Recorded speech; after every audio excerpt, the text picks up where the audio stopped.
Greetings, everybody. I'm Mr. Bureau. Welcome to a short segment about starting with Tinkercad. So, how are we going to get started? Well, we're going to start with the beginning, and let's go ahead and do that. So, what do we got to do to get into Tinkercad and work around Tinkercad? Tinkercad is a very simple program to use, easy to play around with, and very fun once you get going. So as you look at your screen, you got a couple things that are going on. You have your menu options over here. You have your tools over on this side. Your objects that you're going to use are all here. Now, if you scroll through, you'll notice that there is a drop-down menu up here. It does allow you options of some different things that you can use. So you have your basic shapes, your designer starters, all these other things that you can use. For now, let's just take a look at the screen and see what we've got going on. All right? So first thing first, when you log into Tinkercad, this is your view cube. It allows you to rotate the work plane and see your object once you start working on it, okay, from all different sides. Now remember, this is a 3D modeling program, so it allows you to see all three axes of your object: the x-axis, the y-axis, and the z-axis, okay? The length, the width, and the height of an object. So I could take this marker, okay, and find out how long it is, the length of it this way, the width of it this way, and then how high it is or thick it is. Okay, so there's a couple things that we could go on. Now, if we wanted to make it a perfect circle, we would note that this side and this side are both the same, and that's what we're going to do. So how do we do that? Well, over here on the right-hand side, we have all these different shapes.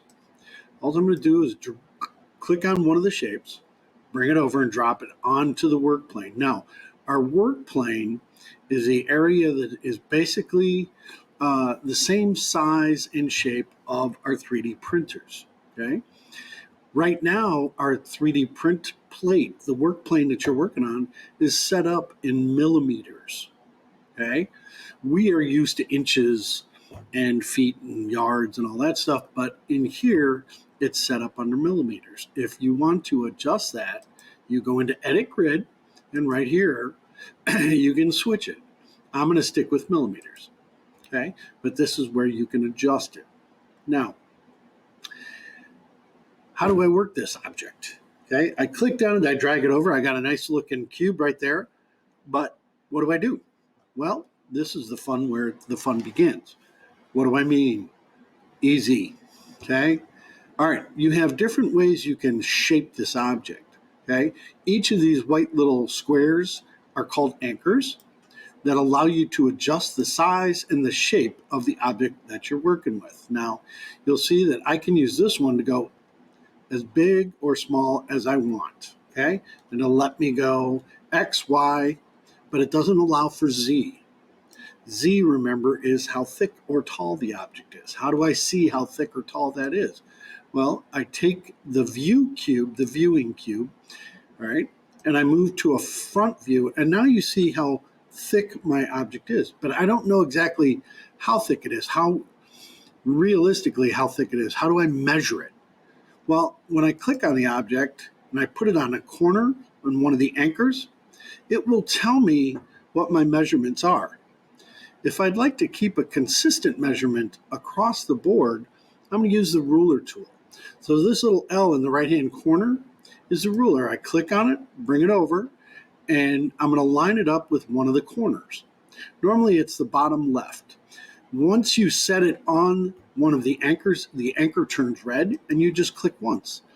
Now, as you're working on this object, this one piece, all three of your dimensions are showing up. I have a 71 wide, 113 long, so my X, this is my Y, and here's my Z, how thick it is. It's 20 millimeters thick.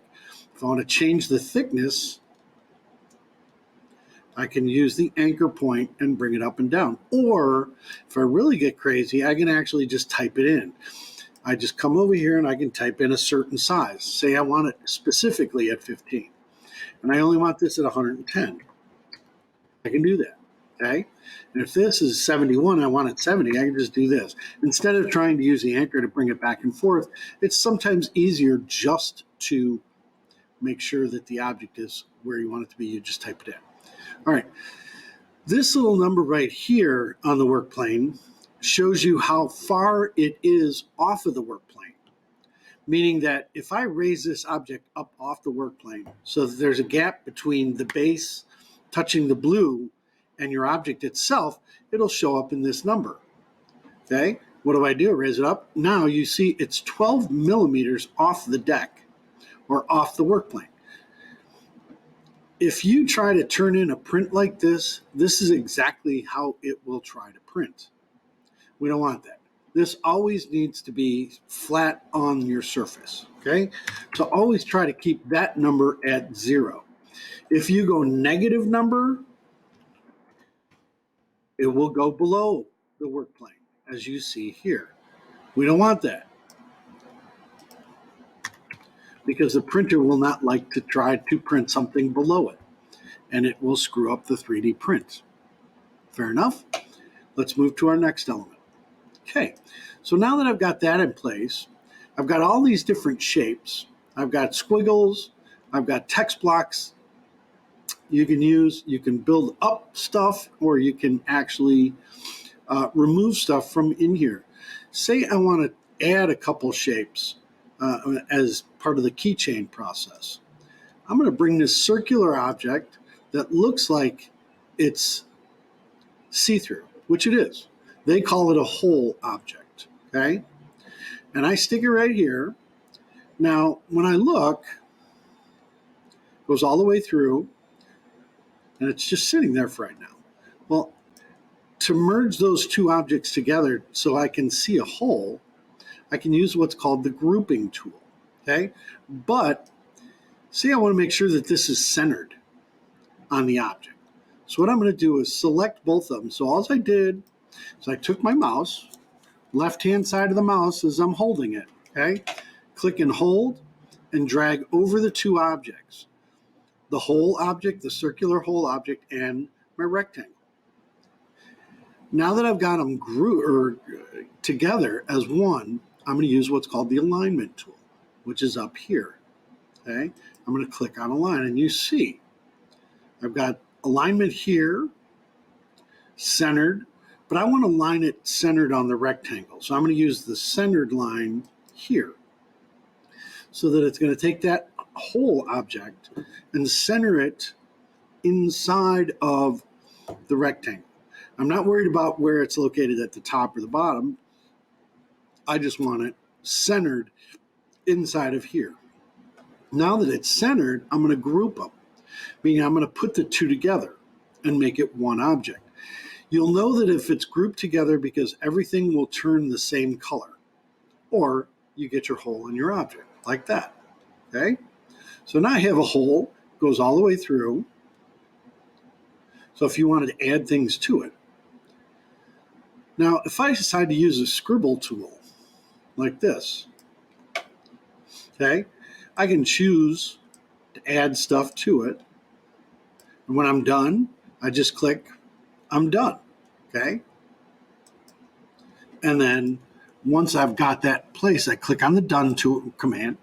Now I've got my scribble that I did. I want to add it to my object. Well, you'll see that as I slide it in, it's too thick. My object is too thick, so I'm either going to have to raise it up. Now see this little cone right here? This allows me to lift an object and slide it over, okay? So I can do that. So it's raised above, so when it prints, it's actually going to print on top of it, okay? And you can get an idea how thick it is so that you can kind of decide how thick you want your object in relation to your rectangle. So your scribble is 10 millimeters. It's 11 meters off the deck, or 11 millimeters, excuse me. It's 10 millimeters thick, 11 millimeters off of the base, okay? This object is 15 millimeters thick. So we're in good shape.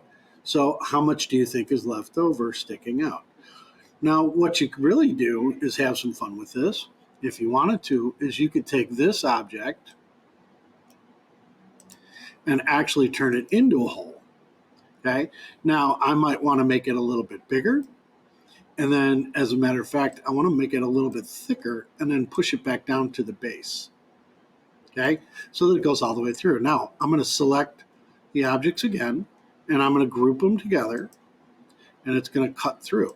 It's going to give it a second, but there it is. So you can actually cut your name into that piece of that you're trying to create. Okay, you can do this with every shape that's over here. Now, as you saw, these are all the different shapes that you have available to you. When you're ready, when you've finished your object and it meets the dimensions that it's supposed to meet, you want to make sure that you rename your file. How do I do that? Well, up here, see what it says, Dazzling, Sango, Jaiks. You're going to change it and put your name in there. So my name is Mr. Bureau, so I'm going to put that in there. Okay? Like that. And we're going to export this as an STL file. So over here on the right-hand side, you're going to come here. You're going to export the object. You want everything in your design to be in there. And you're going to export it as an STL. Now, if you export it on the computer in your computer lab, it will export to the actual computer itself in your download file. Your teacher will show you how to access that. But if it goes to on your Chromebook, it will go into your Google Drive. So be ready for that. Okay, so I'm going to click on it and show you where it ends up on mine. Here it is right here. It's in my download folder. So when I look here and I go into my downloads, right here, it just showed up. Boom. There it is. Now it's ready for the teacher to grade and to print out. If you have any further questions, feel free to ask your teachers. Have a great day. I'm Mr. Bureau.